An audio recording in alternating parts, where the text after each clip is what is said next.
All right.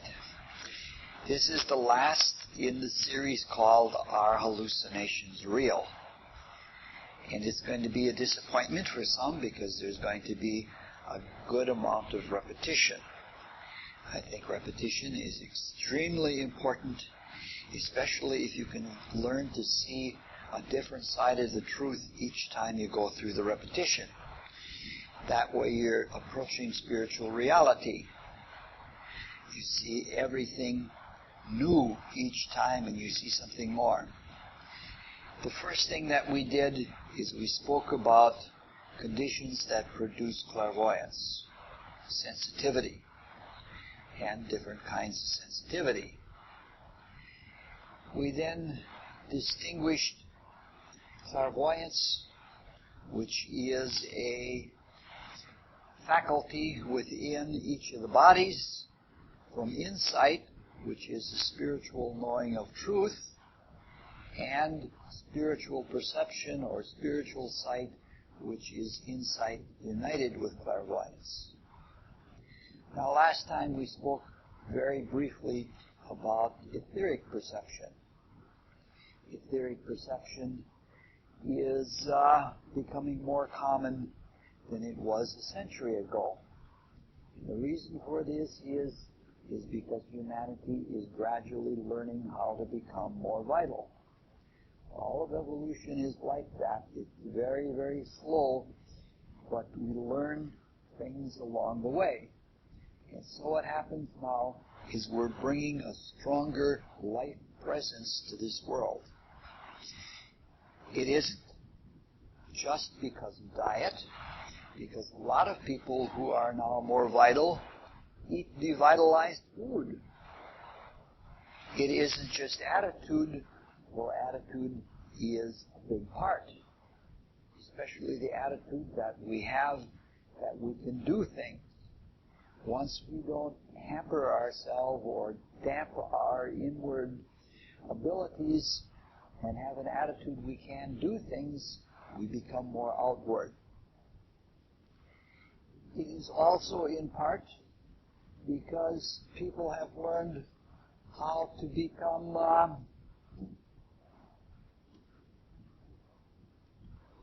more practiced in perception. Over a long period of time, people are able to put more energy into their perception. And that's the big part.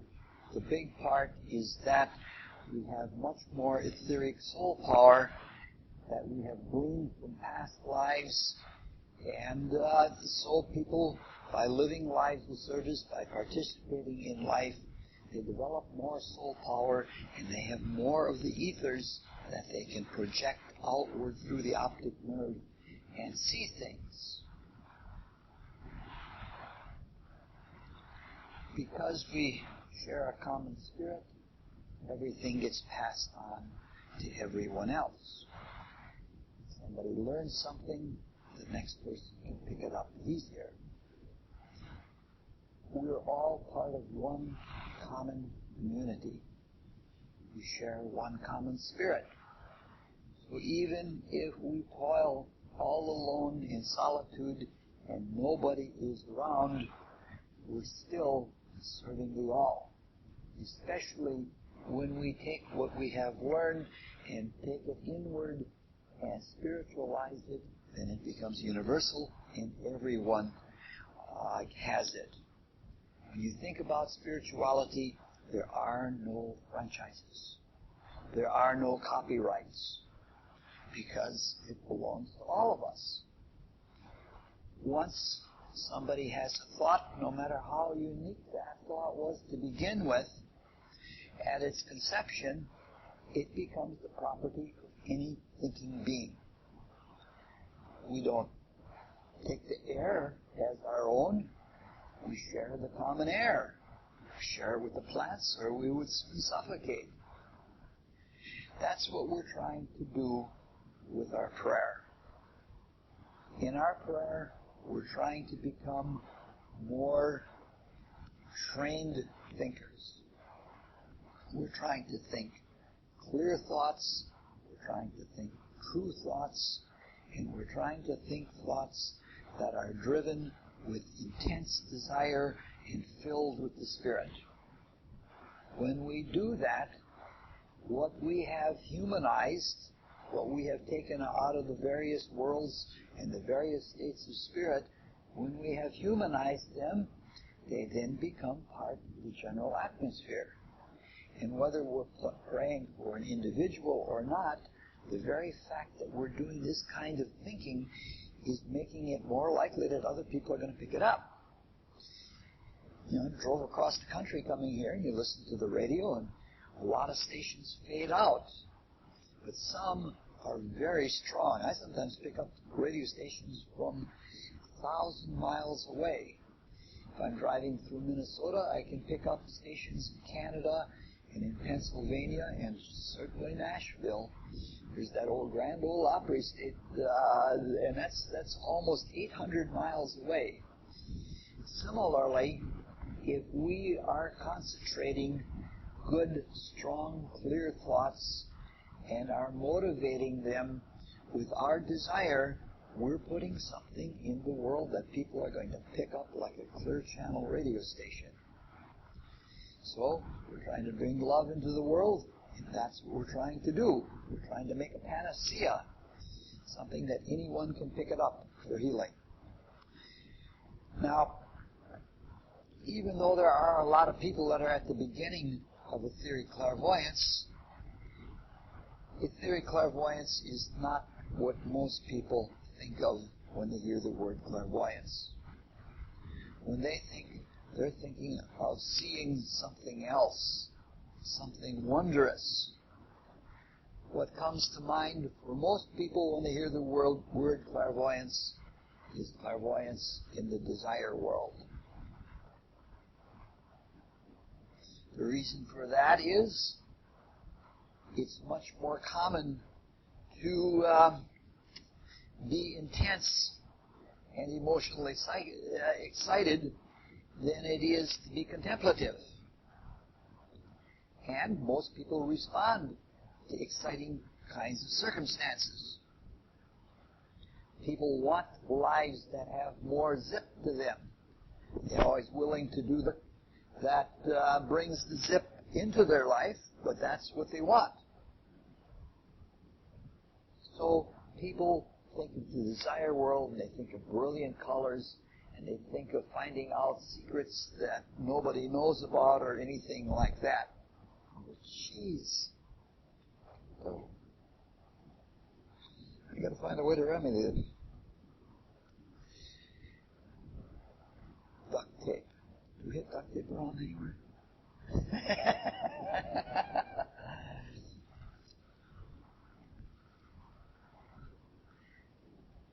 Desire world clairvoyance is a good deal different from etheric clairvoyance.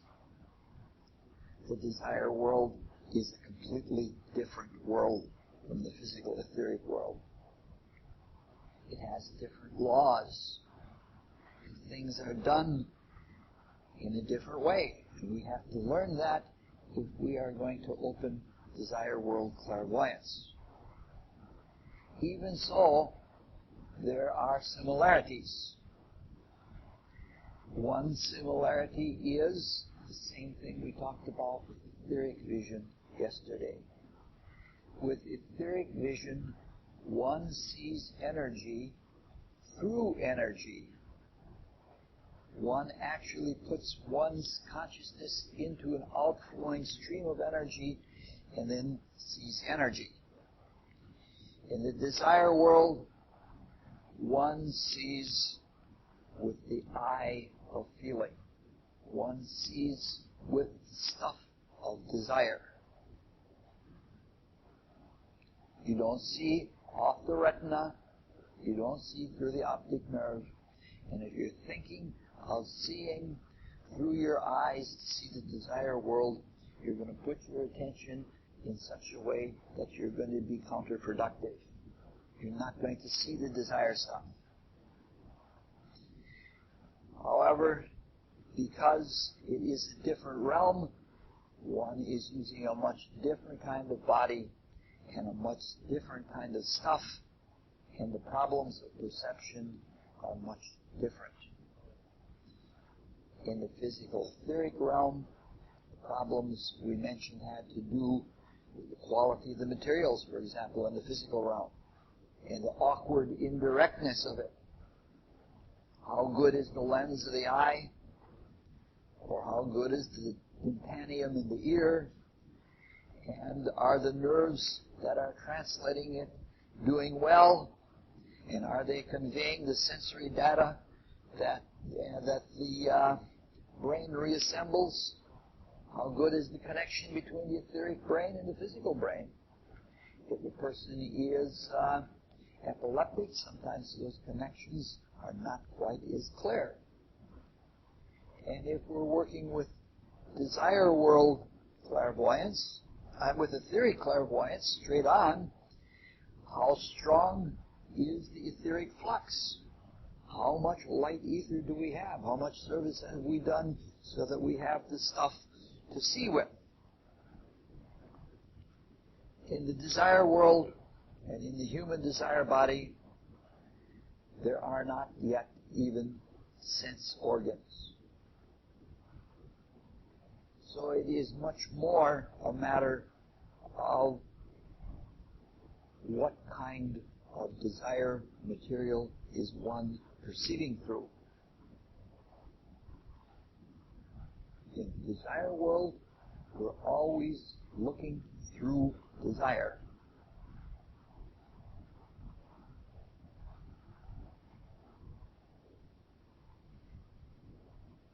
It's similar to the way we look with energy in the etheric realm. If you don't have energy, you can't see well in the etheric realm. If you don't think that's true, work real hard at something until you're exhausted, and then try to perceive. Your vision is dim. As the lower ethers in the vital body get weaker, as in old age, your vision gets dim, and you can't see the same way that you did when you were younger. So it is true that even with the etheric stuff, you're looking through your own etheric vision. In desire vision, the light or the color that one perceives is not reflected.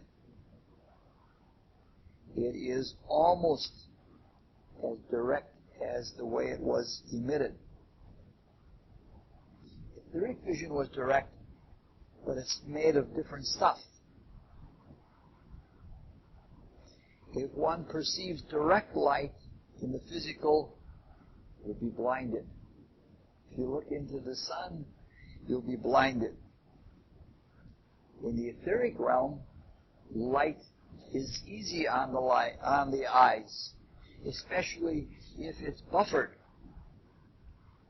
If it's buffered by the energy coming out and it meets, the light is easy on the eye. With etheric vision, it feels good to look on things. And there isn't that same kind of thing like looking into a blinding light. Let's take a second here and try to do this.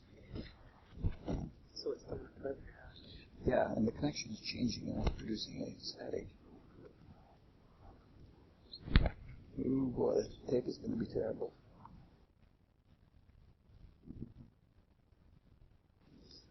Let's see what it does. I'll just leave the whole mic in here all the time.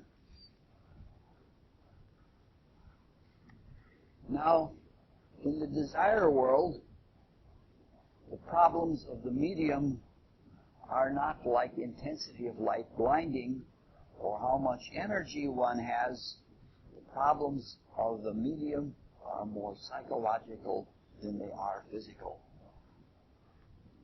The statement is, one is always looking through one's aura. You're always looking through your own emotions, your own feelings, your own desire nature. To some extent, this is true with the physical. The physical body is neutral. Our physical body does have likes and dislikes, but it's not the same thing as in the desire world. Some bodies respond to some kinds of food better than others, but that's not the same thing. We have an expression for this in the language. We say that someone is looking at the world through rose-colored glasses or through amber glasses or whatever. This is especially so in the desire nature if we have fixed attitudes or if we have moods that hang on for a long time or we have behavior mechanisms. Those conditions are seen as complexes by psychiatrists. They're seen as auto-generated entities that are semi-autonomous within us. If we develop an attitude such that we get angry every time we look at one person, pretty soon, whether we want to or not, we have built something into our desire bodies that any time that person is present, we get angry. Clearly, if that person is doing good things and is being friendly or whatever, and we're looking at them with anger, we're not seeing the reality clearly. A seer sees both the form and the meaning that the psychiatrist can get if the psychiatrist is a good psychiatrist. That's what it means to have both clairvoyance and insight put together. You then have spiritual sight. You see the form and you understand what the meaning of the form is, and you have the internal insight into what the spirit is doing. Now, dimensionality and objectification are different in the desire world. In some cases, it's difficult to determine what belongs to who in the experience of desire. We've all gone through it where we say somebody is angry, and it's really us that's angry, and what we're seeing is the problem of ourselves in them. Psychiatrists call that projection. And projection has to do with association of consciousness. With clairvoyance, you associate your consciousness with the consciousness of the object of your perception. Meaning to say, if you associate your consciousness with a dog or with Saddam Hussein or somebody like that, you actually have your consciousness inside Saddam Hussein or the dog, and you know what they are feeling. Now, if what you're projecting or associating there is your prejudice, you're not going to see that person as they are. We've all worked with people that the buzzword now in popular psychology is denial. We've all worked with people who are in denial. There are people that do not want to face and accept their responsibilities. They don't want to admit that their state of consciousness belongs to them. And when you start interacting with people like that, if you're not clear and you're not strong in the spirit, it becomes a psychological game. Who is the one that is most projecting into the other? I remember at one time I transported somebody that was going through a psychotic condition from one part of the state to another part of the state. This person was being taken to her parents, and the parents were going to then take care of her, put her in an institution, or take care of her at home. She wanted to be with her boyfriend, which was in a different direction. Now, it's interesting. I almost never make mistakes driving down the highway. On that day, twice I made major mistakes about where I was going with the automobile, and in both cases, it was in the direction of where she wanted to go with her boyfriend. That's the case. She was suggesting her desire was so strong that I was reacting and picking it up, and I didn't realize that it wasn't me, and I just thought I was making simple mistakes. You know, things are like that.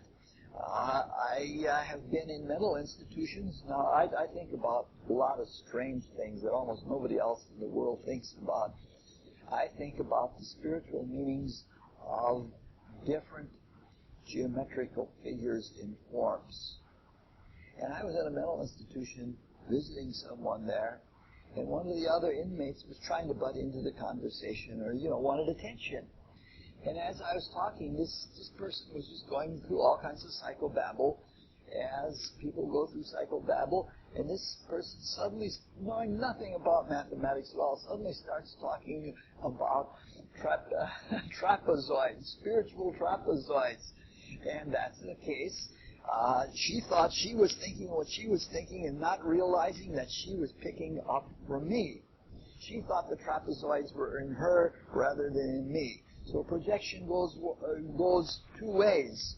What you see in someone else may be yourself, or what you think you see in yourself may be from somebody else. It's a most unusual phenomenon. And it happens with people who refuse to accept responsibility. The sooner, the sooner that we can get to a place that we accept responsibility for whatever is in our life, the sooner we will be free from that kind of thing happening to us. Clearly, clairvoyance doesn't solve any problems.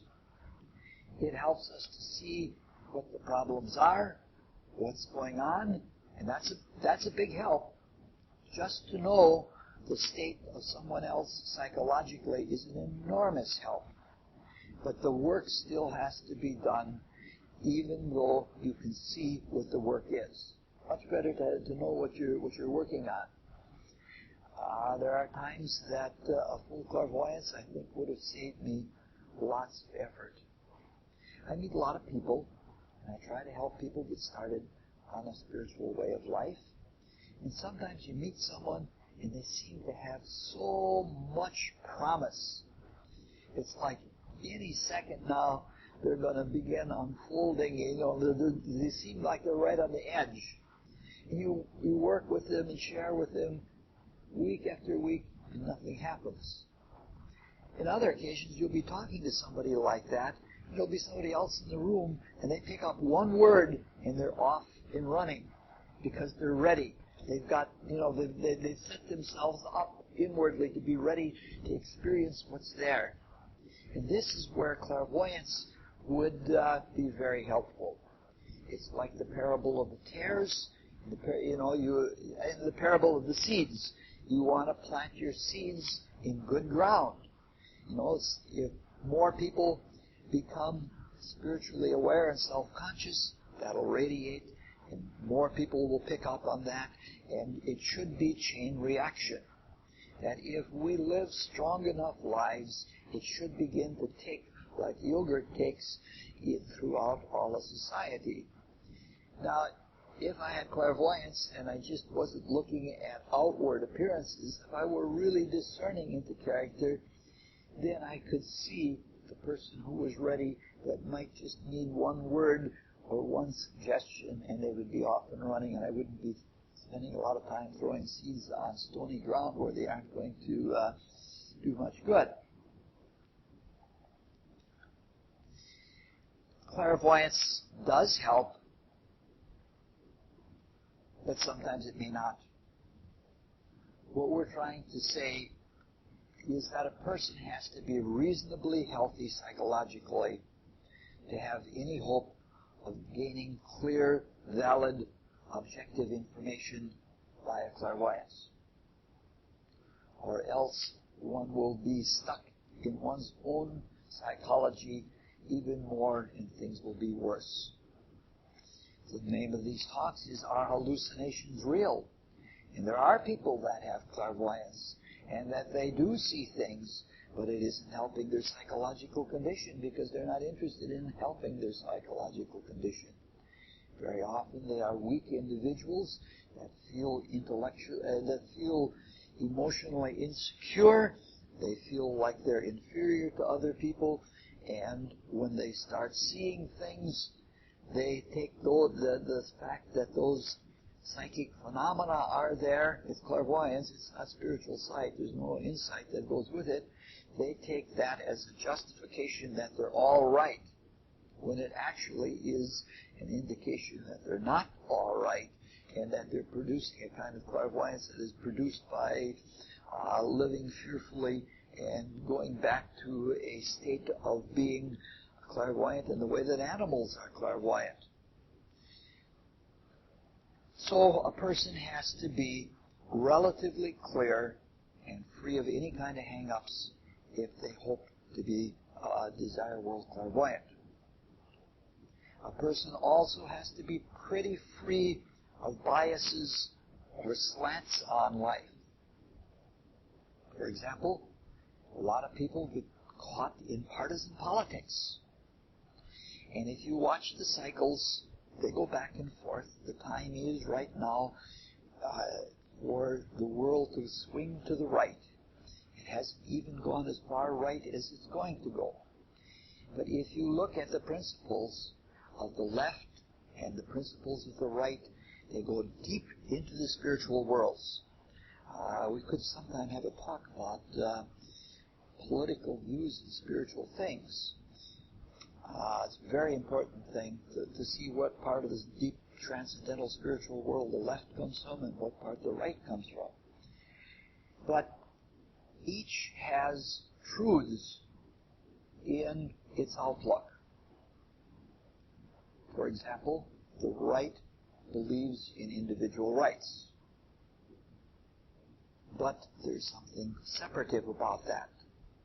The left believes in unity and equality of all people and that the social contract is good. But there are problems in that there isn't any individuation. So there are whole families of problems in the outlook from the right and from the outlook from the left. There are truths, there are falsities. Each has their own kind of corruption. Each has virtues that improve society and that improve individuals. But what happens is we align ourselves and we identify ourselves with one side or the other, rather than finding the truths of both inside of ourselves. And so when we become partisan people, we become half people. We're not whole people. And there are people out there, you can find them, they write scurrilous books. They have a kind of clairvoyance, but their clairvoyance is so tainted with a bias that it is useless for anything except propaganda. It doesn't do anything to help people to improve their lives or to help other people. They've got this political axe to grind, and it's another kind of projection. They're projecting their attitude on what they're seeing in the desire world, and then they can come back and say, this has come straight from the desire world, it's the truth, and they really believe that.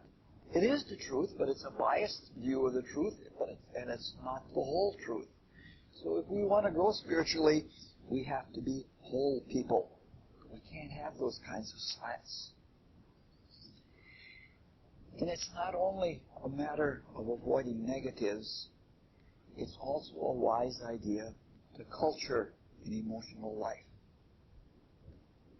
We have to expose ourselves to emotions, passions, feelings, and moods, and desires, because if we don't do that, we're in a position like we are relative to the dogs or the dolphins.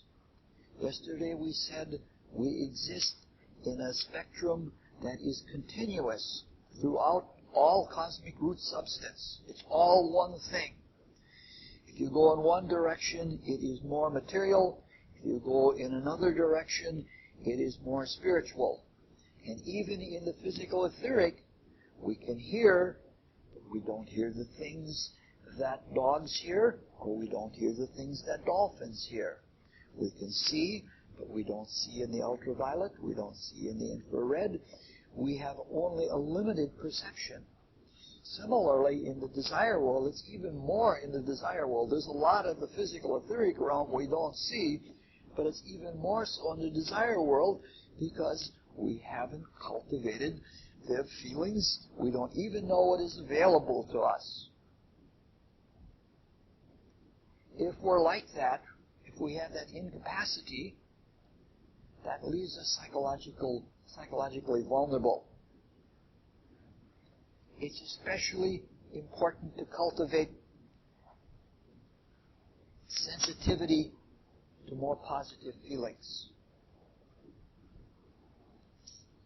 One emotional stance is especially important, and that is to be outward and to be free through self-control. If we have a positive attitude toward life, and if we're loving, and out of the fullness of that loving we give, it produces a very much different kind of clairvoyance than if one is fearful or suspicious or out of control or panicked or anything like that. The desire world is usually where we experience our emotions, and our emotions are changeable.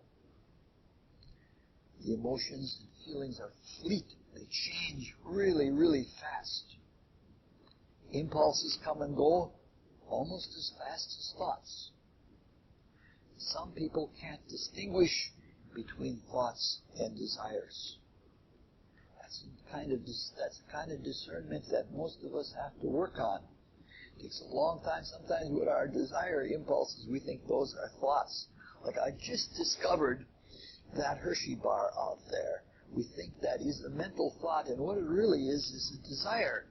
And we have to watch in ourselves and understand what is desire and what is not. Everybody feels, but few of us are aware of it, and few of us ever cultivate an emotional life. And if we are fearful and negative, we produce a different kind of emotional stance than if we're positive. Most people are emotionally passive, and they react. The only time they feel something is if somebody who is emotionally positive expresses, and then they react. They're almost like a jellyfish or something like that you touch it and then it reacts. It's that kind of feeling. And if we have that inward, passive kind of stance toward life, it produces an emotional stance that is the same way. Both stances, an outward stance and an inward stance, can produce clairvoyance.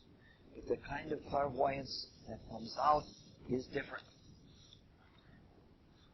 In the former case, emotions and emotional intensity that come from without, and the sensitive person merely reacts, that is called involuntary clairvoyance. In the other state, when one generates intense emotions, especially loving, caring emotions, and gives them out with a modular regularity, one is just outpouring like waves on the ocean, and if that person is emotionally creative, the result is a voluntary clairvoyance. One can see even if you look in artwork, painting, the color that is in painting, you can see the composed and modulated expression, even in abstract art. If you look with the eye of feeling, you can see that some abstract art is phony, but some of it is real. Now, for example, Jackson Pollock, he had an alcoholic problem, but he understood the impulses of emotion and feeling. He wasn't completely healthy, but he had a positive impulse of feeling. And so he did all of those things with the colors that splash back and forth like that, and in color upon color. You know, they find now, scientists, psychological scientists, they study various kinds of fractal patterns. And I'll give you an example of one that's really great. I like the Dixie National Forest in Utah, which is right near that new national park that Clinton made. And when you go through the Dixie National Forest, it's up in the mountains. And there are mountain meadows. And in the background are the dark evergreens. And then in front of the evergreens are tall. They're about this big around. They're very tall. They're the yellow poplars.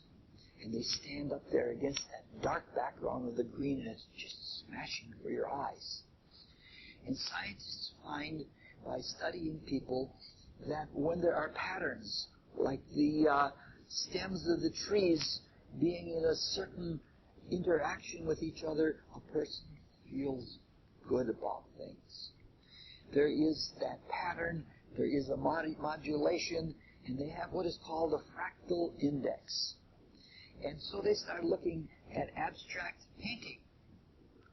And when they get to Jackson Pollock, even though most people think, oh, a monkey could put that off there and put that like that, but the fractal index is very high. It's the kind of thing that a person feels calm with and feels a sense of patterned organization. So if a person has modularly putting out positive wave-like things like that, they're living in that kind of consciousness. Involuntary desire world clairvoyance is actually an evolutionary atavism. It's a survival and a protective, instinctual kind of activity. If one sees the desire body with a three-dimensional perspective, which is not what it is, there's a multi-dimensional perspective there, it is said to be an ovid of light. And if you begin to have desire world clairvoyance, you see that that ovid of light is not coming from the physical. With the etheric body, you can see that it's an emanation and that either the physical is suspended in it or it is suspended in the physical. But it's almost, with the desire world, it's almost as though things are superimposed. And it's made up of desire stuff, not physical stuff. So all of those aura machines that you see, they're bogus. You're not going to see the desire world unless you make an aura machine made out of desire stuff. The desire body has only to do with feeling, emotion, desire, and things like that. The way we emote, the way we desire things in the physical world, and the way we emote about a sunset, they're forms of emoting, but the desire world, when you're emoting about emotions, is different from the physical. And we can take drugs in our bodies, and we can bring our bodies to a more sensitive state, and that might cause an excitement that resonates into the desire world, and it may produce an involuntary clairvoyance, but that's far different from having a positive emotional nature and feeling so clearly and feeling so well that you can actually see through your feelings. It's composed of emotions, but it has many fleet nuances. Usually, we've talked about this before, it has a fairly constant stance and an attitude that indicates our evolutionary status, or if we're in a nation, it's our national status, or whatever. If we're nationalistic, that is. Sometimes there are moods that persist for a few minutes. some for a few days or even years.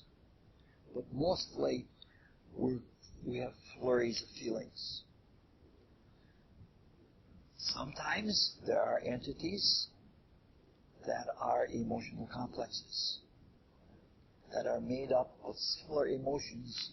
When we get into certain moods again and again and again, the desire stuff or the desire forms that we produce coalesce together. They're drawn together by attraction because they're about the same thing.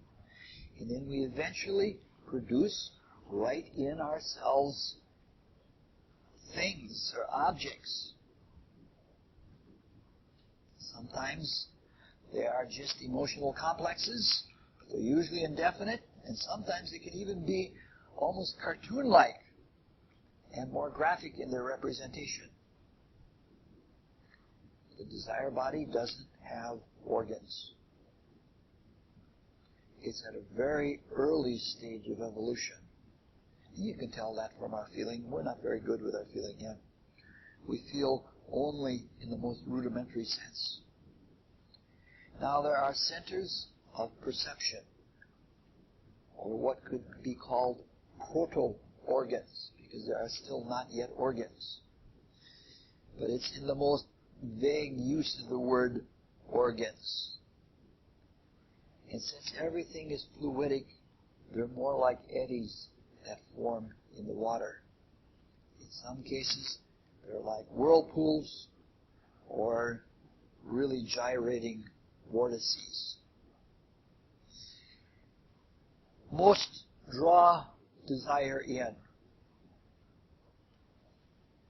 In this world we have gravity, which is a force that works into this world from the etheric realm. And so when we open the sink drain up, we produce a vortex, and the water goes down the sink drain. In the desire world, through most of the vortices, these proto-organs, the desire stuff goes into the vortex, just like down the drain. But the drawing power is not gravity. The drawing power is interest. Something that gets our interest, it's not interesting in itself. The interest is because we are interested. And interest is something we can cultivate. If we're interested in everything and we really give ourselves in interest to things, our aura becomes exceedingly bright. Exceedingly bright. And interest is like a loving activity. When we care about something enough to look into it and to give ourselves to it, that's love. And that produces interest. And that interest causes the eddy to become a real whirling vortex. See, this interest can even be communicated through the desire world. We know all about it. It's called the Tom Sawyer effect. I was watching Charles and Tom put in the new sprinkling system along the inspiration path, and they almost Tom Sawyered me in there. I was ready to get out there with the pick and start digging, because when you care about something, you know, I like the life. I've spent a lot of time in summers in that very area playing with hummingbirds, because you know hummingbirds like to be in a mist. And you can hold a fine mist on a hose like that, and they'll come very close to you, 2-3 feet away, and they'll fly back and forth through that mist. And that area was dear to me when I used to live here. I used to love that. That was my hummingbird area. So that's what the Tom Sawyer effect is. Now, it's not quite exactly like going down the sink drain, because we know where it goes in the sink drain. In higher dimensionality, these vortices or these whirlpools are not easy to understand with our limited consciousness. We have to learn to think in another dimensionality. When we spoke about the etheric world yesterday, we talked about the throughness, that you can see all the way through something, and you can see at any level you want to with projecting energy. And you get to the desire world, it goes into another realm or into fire that's not so easy to understand. If you've ever read any of those books, like trying to develop fourth dimensional consciousness, where you can literally see a fourth dimensional cube or a fourth dimensional sphere, it's not easy to do. You got to let go of this way of looking at these things, or you got to let the physical perception be something like a diving board, where you follow it along, and then you spring off from it into another way. You have to let go, and you have to get a knack. That's the only way I can say it, that to understand the inner world, you have to develop some new kind of knack. And that new kind of knack means going beyond the way we look at things now. Now, the primary vortex, in clairvoyance claim, the primary vortex is in the liver. It has something to do in a higher sense with what the liver does in the physical body. But it's a tricky matter. The organs of our bodies are more than just specialized pieces of meat, specialized with certain biological functions. They are based on higher principles. But the association of the seed atom of the desire body and the great vortex of the desire body in the liver is not a one-for-one connection with the liver. Nothing like that is a one-for-one. The etheric vital body is one-for-one in the biological ethers. Wherever there's an etheric atom is where there is one in the physical world. It's not like that with the desire body. There is some kind of inductive influence as far as I can tell. Out of that great vortex, from that inner dimensionality of feeling, all of the stuff seems to pour out. And it comes out in a regular flow, and it enters into the desire world very quickly. It's immediately in the rest of the desire body, and then it flows back in the other vortices. Now, in the physical body, the liver is a great transformer.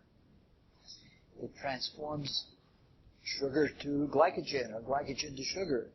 It metabolizes all the proteins. It transforms things from one state to another.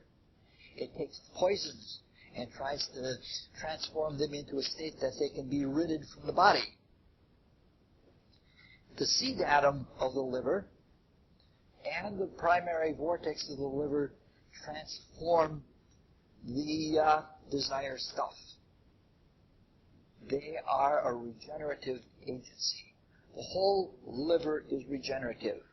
Do you know that every 6 weeks you have a new liver? You have a totally new liver. It's completely regenerated itself. And that regenerative quality in the physical world is inductively on another level. In the desire world, there is the regenerative quality that our feelings are renewed. Yesterday, when we spoke about the vital body, we said that where the seed atom of the vital body is in that neural plexus of the autonomic nervous system that is called the solar plexus, that when we draw in etheric energy from the sunlight, as soon as it passes over the seed atom of the vital body, it gets transformed into a glowing, rosy substance that becomes the vital stuff of our bodies. That transformation is a result of all of the vital experiences we've had in previous lives, and it is what takes the experience of the stuff and makes it ours. The seed atoms are the essence of our experience of different kinds of states of reality. And so the seed atom of the vital body can take the macrocosmic ether and make it our own, because it's that condensation of all of our experience. Similarly, the seed atom of the desire body regenerates and makes fresh all of our desires. Okay. Let's see.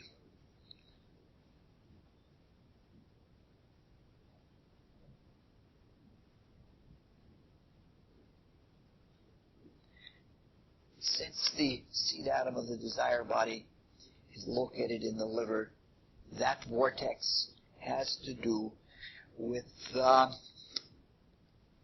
constancy of our feelings altogether. It has the recording of all of our previous desires, and that is our desire posture, or our desire stance. So that even though we are taking in new materials from the desire world as they're being spilled and respilled into the desire world from the planets in the as they're constantly shifting, they're pouring new color material, which is also regenerated. It's the same stuff over again and again.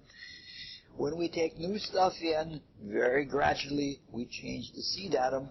The seed atom is what gives us our particular stance on desire and emotions. So all of the seed atoms have that transformative capacity. The functions of stoic functions then are analogous to the functions of what the great vortex does in the liver. The other centers or vortices of perceptions in the desire body are associated with the physical body in various places. Near the center of the forehead, at the back of the head, at the voice box, in the area of the genitals, and in the knees. During much of my life, I've had to struggle with a desire body that has a good amount of lust in it. And literally, I can feel sometimes if I become lustful, I can feel the vortex of the desire body accommodating itself to the physical body. If I'm having a lustful desire and I think I'm in my head with my desire, I can feel the vortex begin to spin in the area of the genitals. It's a very strange kind of thing. I guess I don't know whether it's wise to make such kind of confessions or not. So those are the areas where they're located. And they all have something to do with our desire nature. For example, the knees are ruled by Capricorn. And the knees represent that quality of humility that we can derive from Capricorn. When a person is humbled and they go down on their knees, that is a very excellent thing. On the other hand, cosmologically speaking, the macrocosmic desire world is ruled by Capricorn. And the macrocosmic desire world represents grand ambition, the ambitions of the gods. And when we get too big for our own britches, and we have these massive ambitions, even if it's something like athletics, that's when we have the knee problems. Now, I'm not saying that those have to do with the vortices that are there, but I am saying the fact that the vortices are located in those positions has some significant meaning to it. And that's what we're trying to learn and what we're trying to get at. The vortices in the desire bodies are not the chakras, those wheels of ether that are associated with the neuroplexes. We talked about those yesterday. These are vortical sense centers. And these centers can be activated by anyone, but you get much different results according to the method of the way you awaken them. Their awakening is an awakening of interest and enthusiasm. Those are big words for the desire world. Interest and enthusiasm. Because it's not just we're outward and we love and care about things. That's one quality of the higher desire world. The highest region is the region in the desire world is the region of philanthropy. And philanthropy is a Jupiterian kind of quality. The whole higher desire world is ruled by Venus, which is the attractive planet, and that which sacrifices itself in love. But when it sacrifices and it's out giving, it does so with an attitude of enthusiasm. And so when you're enthused about something, that's an important feeling in the desire world. Again, if one is sensitive and passive and reactive and uncontrollably receptive, what happens is that the external stimulus determines what we are going to desire, what we are going to experience in an involuntary clairvoyance. It is a vicarious interest. If our feelings aren't our own, they belong to somebody else. And that's exactly what happens in involuntary clairvoyance. If somebody comes to them with great panic, the involuntary clairvoyant will pick up great panic. They, in a way, it's seeing reality, but it isn't one's own reality. You're not in charge of what you're seeing. We have something that is even so in physical level. For example, the voluntary muscles, wherever there is a voluntary muscle, is a condensation in the physical body of where there used to be a sweep in the desire world. So that your ability to reach out for something is the result of many, many desires that have built muscles. And then the muscles allow you to do things. If you want to play music, and it's a new kind of music, you have to build new muscles to be able to do that. Now, it's an interesting thing. The pupil of the eye belongs to the spirit. But the muscles that turn the eye where it's going to look belong to the desire body. And it's really interesting how the desire body can move your eye where you, the spirit, don't want it to go. For example, if there's a little hottie walking down the street in hot pants, and you don't want to be lustful, and you don't want to ogle, it's amazing how the desire body will take those muscles and move the eye. This is, the spirit can have the pupil, I've got the muscles. And it's that kind of thing with desire world perception also. If somebody else has the motivation, that's what you pick up, and it isn't your own. To become spiritually free people and to be in control of ourselves and to have the potency to do things on every level is a great task. It's a big work all the way through. Now, most of us are pretty habitual about our attitudes. And because we're habitual, we don't have control over phenomena. And whatever presents itself most forcefully will be what we respond to according to what our habits are. We can even project intense emotions that are fake. And if the involuntary clairvoyant doesn't know any better, they will pick them up. You can go to a seance and you can make up an Uncle Charles. And you can have, Uncle Charles can have a given characteristic, and you can hold that in your mind and hold that in your feelings. The medium will pick up, there's an Uncle Charles somewhere in the room. That's what happens when you're passive. You don't know who's what. Sometimes they're more astute than that, and they can pick up that somebody's fainting. But if you're involuntary, if you're passive, you can only pick up what's there. The funny thing is, the whole attitude of the physiology of physical perception is like that. Physiology, the psychology of perception says our senses are all passive.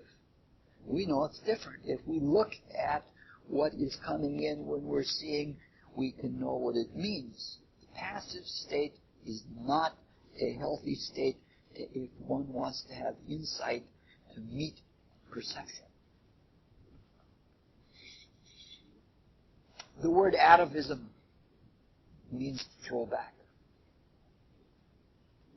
go back to some evolutionary remnant. So sometimes involuntary clairvoyance is called atavistic clairvoyance, because when we started down this little path, we said that sometimes people have fear or suspicion or things like that, and it's strong enough to awaken consciousness in one of those centers. It's fear out of survival. It's fear out of I've got to take care of myself. And that opens up a clairvoyance that is like animal-like. We mentioned it before, that animals perceive through the desire world more than they perceive through the physical world. And I mentioned the case of seeing a little tiny dog having no trouble chasing away a huge German Shepherd because it had a stronger desire body, and the desire pictures that it was emanating, or that the group spirit was emanating through it, when picked up by the German Shepherd, said, "Uh-oh, trouble, I got to get out of here." And that you can see that. Size, strength don't matter at all. So in the involuntary clairvoyant, the waves, when things are going in the vortex, seem to come like from the right side of the body, and they whirl around this way as seen from the inside. It's counterclockwise, but I hate to use the word counterclockwise because if you're looking from the outside, you see something different than what you're looking from the inside. So if you think it comes up the right side of the body, over the forehead, and around and around and in, that's associated with involuntary clairvoyance. In an ordinary individual, it comes the other way. It comes up the left side. It comes around over the, and in through the vortex in that way. But usually in most ordinary people, they're weak eddies. And in some people, if a person is very intensely feeling full, if somebody is very passionately or unctuously feeling full, then they become really whirling and well-defined, and they have a brilliant light inside of them. It's almost like a diamond. In a positive clairvoyant, they're like that all the time. The whole aura is bright. You can tell a positive clairvoyant, even if you're not clairvoyant, by how interested they are in life. A positive clairvoyant has been lit up, and that basic light that goes into all the colors of the desire body, that light is interest. So a positive clairvoyant will be interested in everything. Everything. Let's look at some characteristics of involuntary and voluntary clairvoyance. In involuntary clairvoyance, there's always some pronounced and usually irrational fear or negativity. Phew, I can't stand that. Or these people are going to get us. Usually, there is some kind of neurotic problem, some basic insecurity. And usually, because they're passive, passivity means a major preoccupation with phenomena. And since they're not in control, and because they don't have the modulating, constant feelings welling out of them, they're unreliable. They depend on external influences, and they're excitable. And because they're negative, and there's fear, the things they normally see are disasters. In a voluntary clairvoyant, the individual has sustained faith and is willing to try to love in almost any circumstance. In a voluntary clairvoyant, there is a spontaneous humility, because the voluntary clairvoyant understands that if there is egoism, that puts a glaze on the vision, so that you're seeing your egoism in everything you're seeing. And in the voluntary clairvoyant that is tending towards spiritual sight, there's insight. And that is, the emphasis is not placed on the phenomenon, it is placed more on the meaning. There still is a very accurate perception of the phenomena, but the meaning is what counts. With a positive clairvoyant, it does not depend on someone outside of you.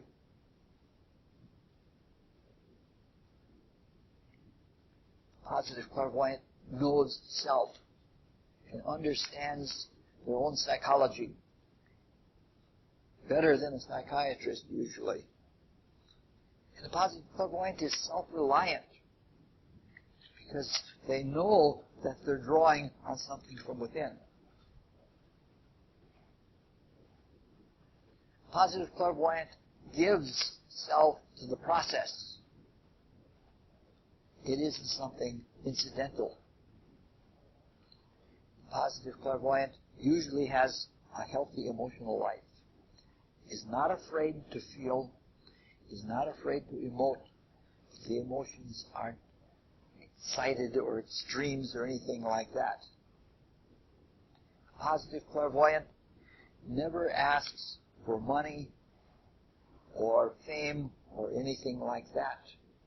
The reason for this is because the positive clairvoyant knows that value, like moral value, ethical value, is, you can't measure that in terms of things. You can't measure that in terms of what people think of you. If you live in the truth of moral values, which are, you might say, the muscular structure of the feelings that you have, it's absurd for somebody to think that they can give you money because those values are not there. It's radically different. As we said before, positive clairvoyant is deeply, deeply interested in things. And they can Tom Sawyer you into almost any kind of thing.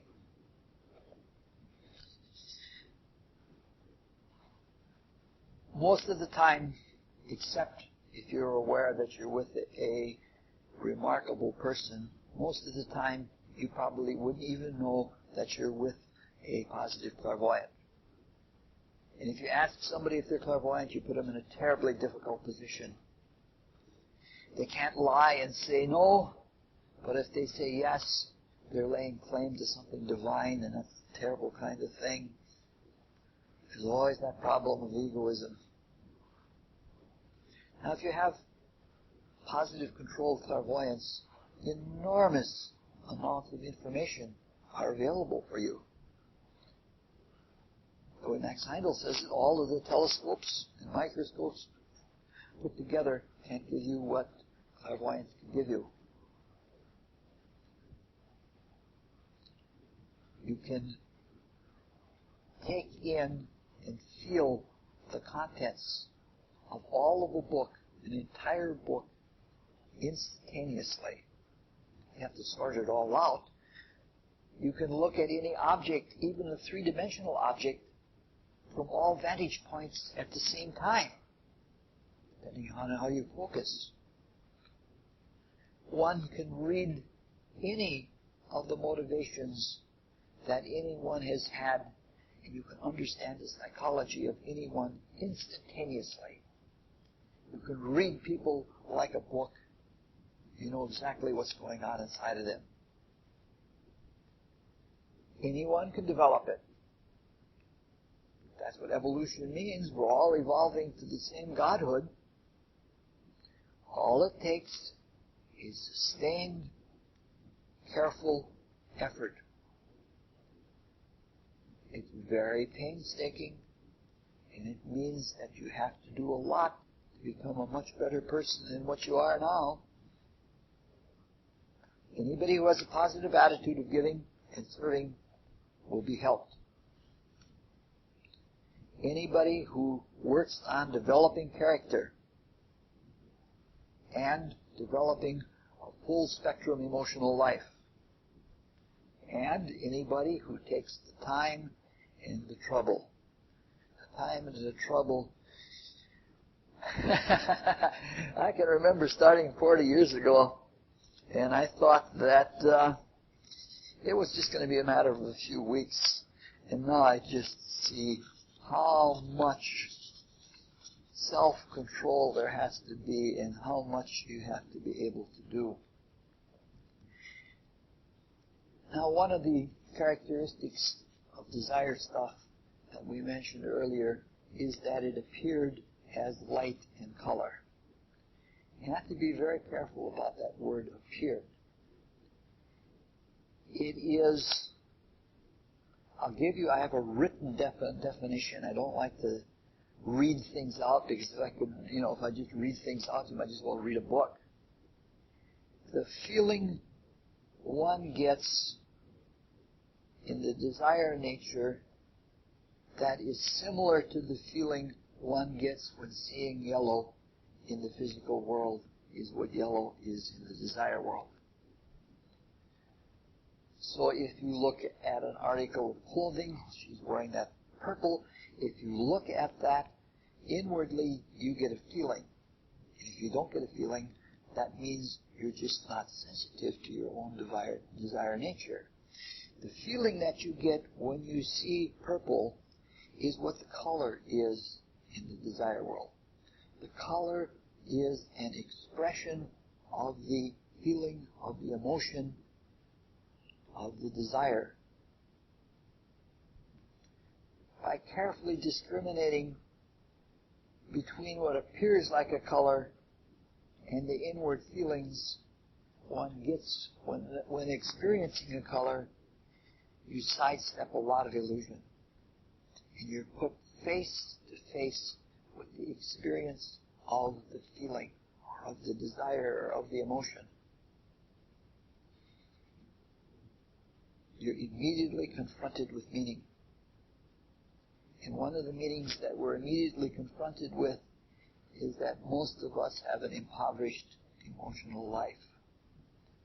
We have relatively colorless lives. At best, we have vague likes and dislikes of colors. Our perception is poor, our appreciation is poor, our inward awareness of emotional response is poor.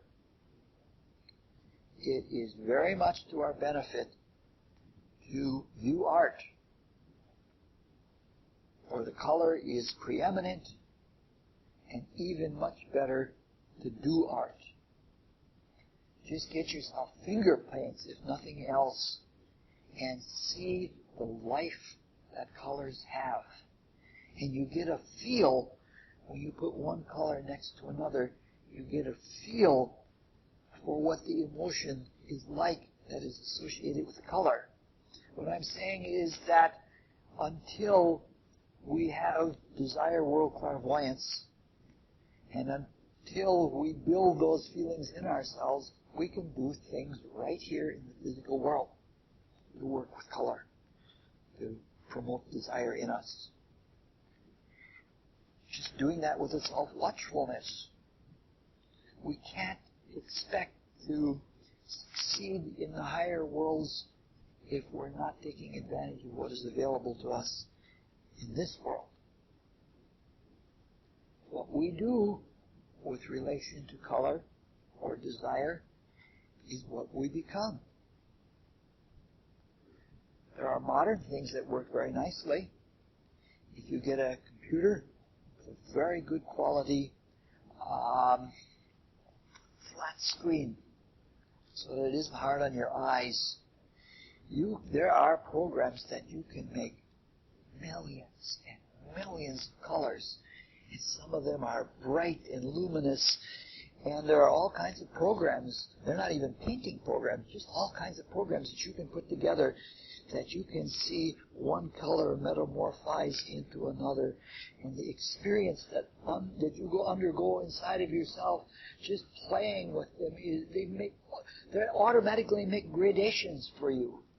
And there are color charts, tens of thousands of colors. I like making like balls that look like Christmas tree ornaments, and you make them with luminous colors, and you can have them go from one color on one side to another color on the other side, going in to an almost pure white center, all kinds of gradations. And then you can have the center be dark and then come out the other way around. All of those kinds of things.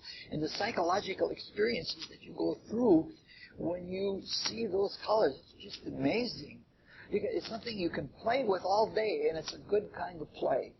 I don't think the computer is the answer to anything and everything, and it's not as good as a direct working with paints, because you're actually right in the substance, but you can learn a lot. It's a really good thing. If you go to an artist's supply store, you can get a big, thick pack of color swatches, and you can lay them next to each other, and by seeing the way one color reacts with another color, you can learn astrology. You can learn emotional things. And if you do it in a right way, if you have your mind open and you lay one color next to another, you get impressions of how one person interacts with another person.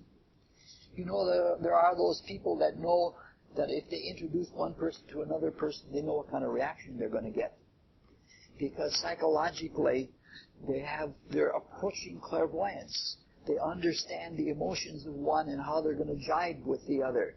But if you put two colors together, it's like putting two people together who have certain kinds of attitudes. You can tell ahead of time, and you can see things like that. I like looking at flowers, because flowers hold more color and light than the petals can hold. I don't know how to say it. Goethe developed his clairvoyance by looking at flowers, and he saw that the color extended beyond the petal of the flower when he looked really, really close. And it wasn't an ocular aberration. It was he began to see that that color was coming from the white ether. Yes, there is a chemical component. Flower, much as you want to think of it, the flower is dirt in another form, and if that isn't a miracle, I don't know what is. Taking the dirt out of the ground and turning it into those luscious colors that flowers have is, a sensational thing. But the coloration, our ability to see it and the way the light plays on it is through the light ether. Physics tells us that there are three attributes of color: hue, saturation, and tint or shade. Have you ever thought about what they mean? The hue is the quality. It's sort of like the astrological spectrum. You can make a color wheel that all the colors are on it. You can make a color sphere that around the equator all of the colors are. And in the inside you have zero saturation. At the very center you have zero saturation and everything is transparent. But the further you get out from that center, the more saturated the color is. So the saturation has to do with intensity. You can determine things of the desire world or even the psychology of something by giving them paints and seeing what they do with those paints. You can see what their nature is, because the hues they choose reflect their desires or just the opposite of their desires. The saturation indicates the intensity of the desires, such that when you get something like Vincent van Gogh, and you look at his paintings, this was an intense, desirable man. You look at those colors, some of those paintings are 90 years old, and you look at them and they're knock your eye out kind of color. They're that intense. And you're dealing with somebody there that had a desire body that was something. Tints is the amount of whiteness. Shades are the amount of blackness. If you take somebody that has a brilliant green in their aura, you have somebody that is an emotional kind of person, a protective kind of person. If you keep adding more and more shade to it, till you end up with something like a dull olive drab, and you have somebody whose emotions are very lustful and very murky. So all of these things are things that we can be preparing ourselves for and actually even open ourselves to the desire world to them, by doing these things. we have duties and services that we have to perform in the world. We have plenty of time to ourselves.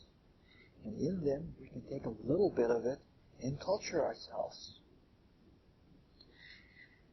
Now, I suppose we're running late. Oh my goodness. We might just have to quit somewhere along the line because I've probably got more notes here than we have time for, and I don't want these to stretch out too long. Now, unfolding desire world clairvoyance has a strange irony about it. We know, and we've been told, I hope I've repeated enough times, that the desire body motivates by stimulating or exciting the vital body to action.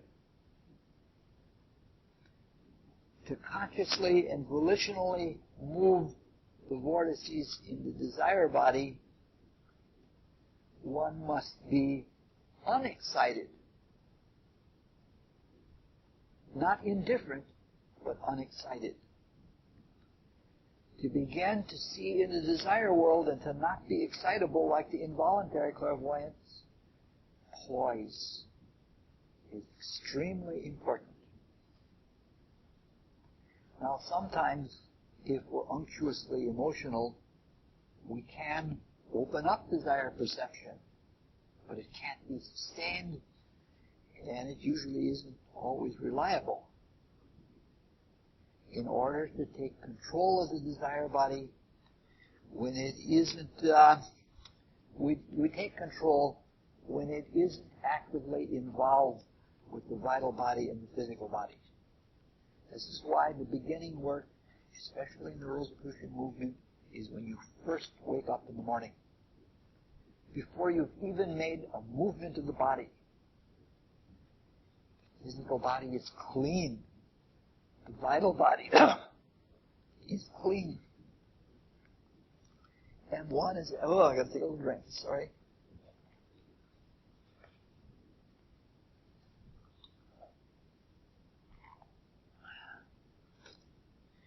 At such a time, one is at peace.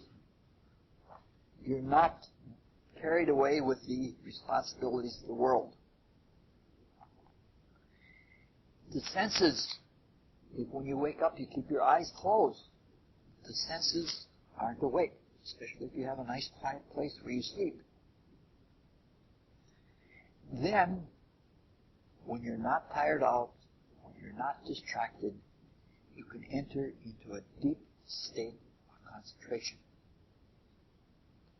The kind of concentration that you need if you're on a very critical task and it takes everything of your attention, you get focused in a deep concentration. The only difference is it isn't some task outside of you that demands your concentration. Your concentration is at will. It is a free thing that you can take and concentrate at any time. Now, in this concentration, there is an absorption. So you're very poised, you're very peaceful, you're concentrated, and you're very awake. You're much like an animal. A dog can be sleeping and something happens and it's alert and it's out there right away. That's the kind of state that you want to have in the morning when you're trying to unfold desirable clairvoyance. Except that you don't do the things dogs do, of course. The concentration and the will that brings it there means that you're bringing a spiritual presence. It's the spirit, and we are spiritual beings. And when our eyes are closed and we don't have the illusion of our physical being, we have a little more awareness of ourselves as a spiritual presence. And with that voluntary deep concentration, and when we bring the spirit to something, that is when we become aware, and that is when we can assert true spiritual willpower. Willpower is not a strain your muscles thing. If you're straining your muscles, that's desire. That's not willpower. Oh boy. In this state, you can direct the spinal stuff, which is both etheric and desire stuff. We talked a long time yesterday about the two creative centers and the pipeline between them that is very much, even in the physical, quite ramified. One can then direct the desire stuff not through the optic nerve, but out through the vortex in the center of the forehead. That is, one can project one's interest out to see what is there. Now, what some people do to focus, as Seindel recommends it, if that is your temperament, is the first thing you do is you imagine an object. And you gain your concentration by holding that object still and clear as long as you can hold it, and then you let go. The consciousness and the intent of the spirit that was present in that poised state can then focus on whatever is there in the desire world. Now that's still pretty passive yet, but it's a way you're in control of the whole process. It's positive that way, but it isn't like reaching out into the desire world. This is why it's important to cultivate an emotional life. Because if you don't know what you're looking for, or if you don't know what's available to you, you won't, you'll be stuck in a place, in a real small world. And if you realize that the different regions of the desire world and sub-regions each have their emotional tone, their emotional color, and they have astrological rulerships. And by attuning yourself, just as you attune yourself to a tuning fork or you tune a musical instrument, you can attune your attention to any level of consciousness where the information is that you want or that you need. You have to be careful of too much sightseeing. You can go sightseeing like you go for a drive to see what you're going to see. You have to be careful because you'll be distracted.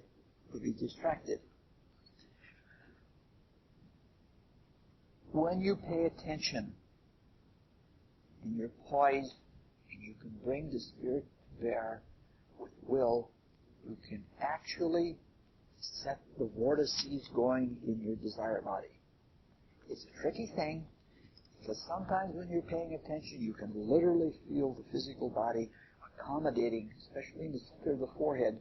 You can feel the body accommodating to the vortex from the desire world. And sometimes it isn't there. So learning what kind of paying attention one needs, that's again one of those knacks that you have to pick up. Almost all spiritual things are called heuristic, which means they're self-educational. You learn things by doing them and by trying them. Now, if you're setting the vortices of the desire body going, that seems kind of mechanical. And if one,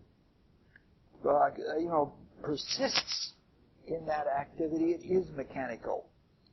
But if you think about it, like learning to play a musical instrument, at first, learning what the notes on the paper mean in terms of fingering and be able to doing those fingerings, that's mechanical. It is indeed mechanical, but that is only a step. It's a step to the point when you can play that music and you can interpret it. And you can pour all of your feelings into it.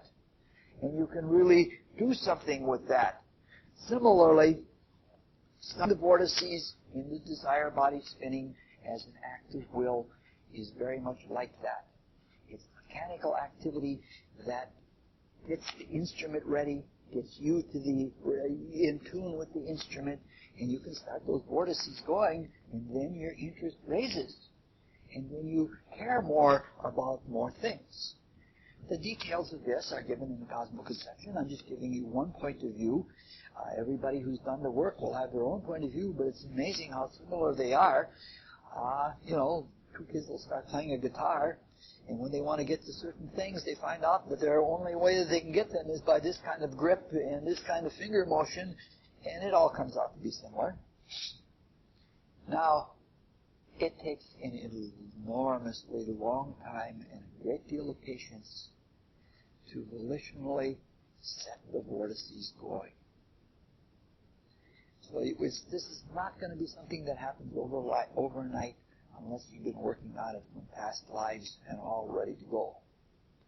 It takes patience. If clairvoyance, you have clairvoyance moving around all over the place. It means that you're mastering your whole being. Most people don't even know that they have a desire body. And, you have to overcome a lot of things, too. Because sometimes, as much as we think we have faith, and as much as we think we're following the spiritual life, you lay in bed, and you think, I'm going to make the vortex move.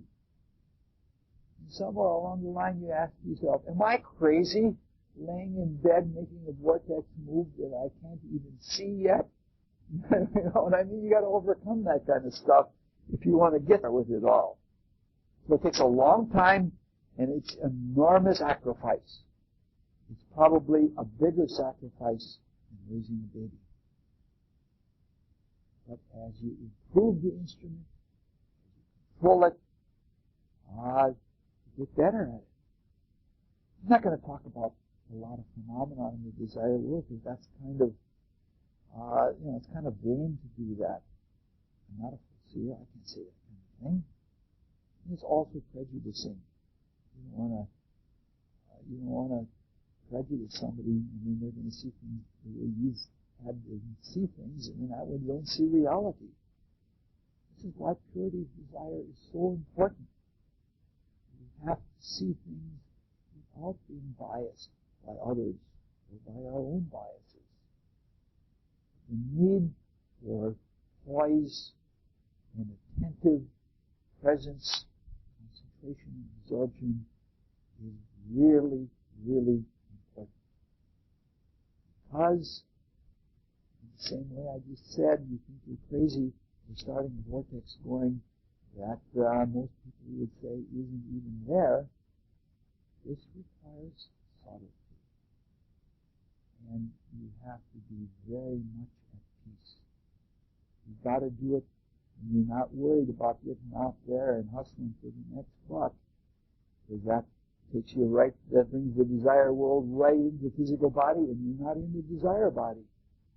You have to bring your attention, be very poised, so you can see the subtle things. Any painter can tell you that if you start painting a landscape, even a relatively colorless landscape, like a desert mountain, if you start painting, you make another painting, you make another painting, and about 10 years later, you're seeing colors in that mountain you never saw before.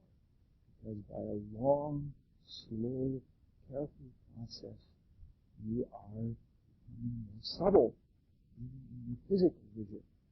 And when we're talking about the desire world, we're talking about a subtlety that's many magnitudes greater than physical world suffering. Now, when I say how difficult it is, I don't say that to discourage you. Because the difficulty is great. The reward is greater. I do not regret any amount of effort I put in on any spiritual exercises. The return has been ever so much more than I put into it. And so, difficult as it is, it's worth it.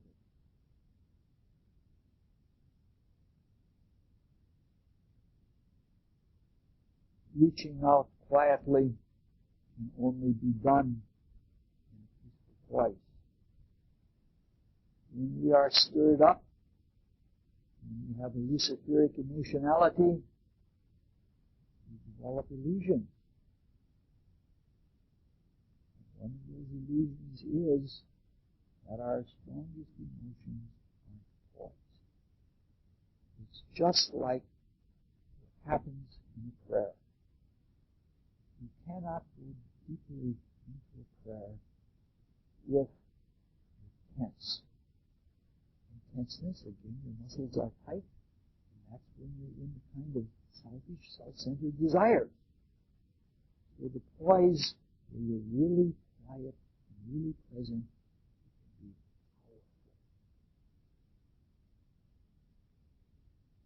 powerful. If we have a strong ego posture and we begin to look into the desire world, that ego posture will be challenged.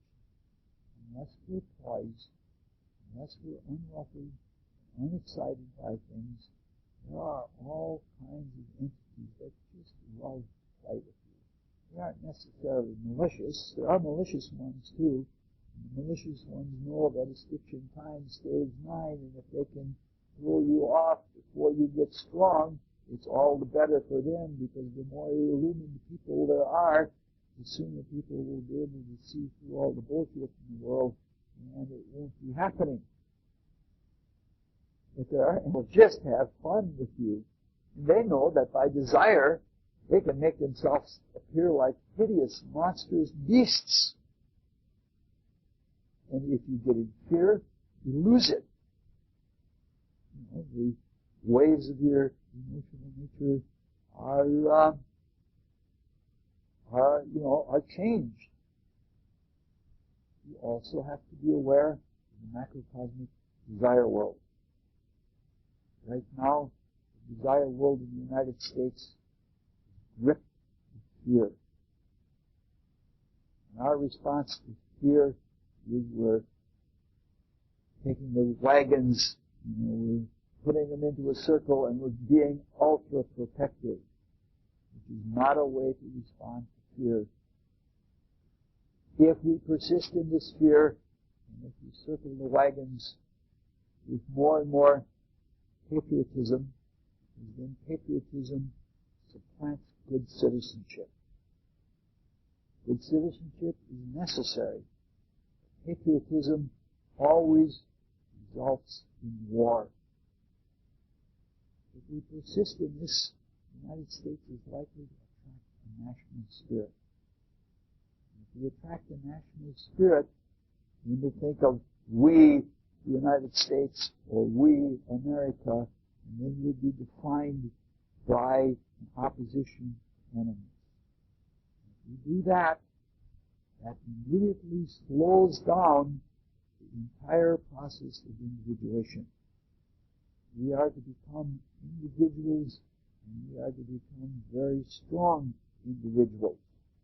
Because when we have ourselves, then we can give ourselves to Christ. But if we have not individuated, we can't do that. And if we have a national spirit interpenetrating our aura, it's much harder to individuate, and everything gets slowed down. Like the events that happened in 9/11, they were not just a simple terror attack. And it is not just simply Islam against Christianity. The adversary is behind that. The adversary would very much like to slow down the individuation in us. And it is up to us to remain poised and to not take on the fears of the world right now. Because if we do that, we can give love. Moreover, if we think in terms of enemies, or if we think people are bad, we cannot serve fully as invisible helpers. Because suppose it was earned and merited that somebody like Osama bin Laden or Saddam Hussein deserved healing. And you had a revulsion against them. Right at that moment, you could not function as an invisible helper. Unless you can love each and every individual, irrespective of nationality, irrespective of religion, we can't serve. It's sort of like a cosmic timeout. I sometimes eat late at night. I succumb to desire, and the next morning I realize what I did. You know I'm not fit to work as an invisible helper if I have to hang around my body digesting food. And so all of these kinds of things are extremely important. We have to keep poise. We can't love unconditionally unless we're poised. Certainly can't love and be angry at the same time. Can't love and be fearful at the same time. It's an extremely important thing. Things that are happening in the world are important. Maybe not important in the way that politics sees them. Now, I have got all kinds of notes left here, but I think we'll just have to skip on continuing with them because, we're already going on to us, and that's a very unfair thing. So let's close with the meditation prayer. O God, increase our love for you, so that we may serve you better.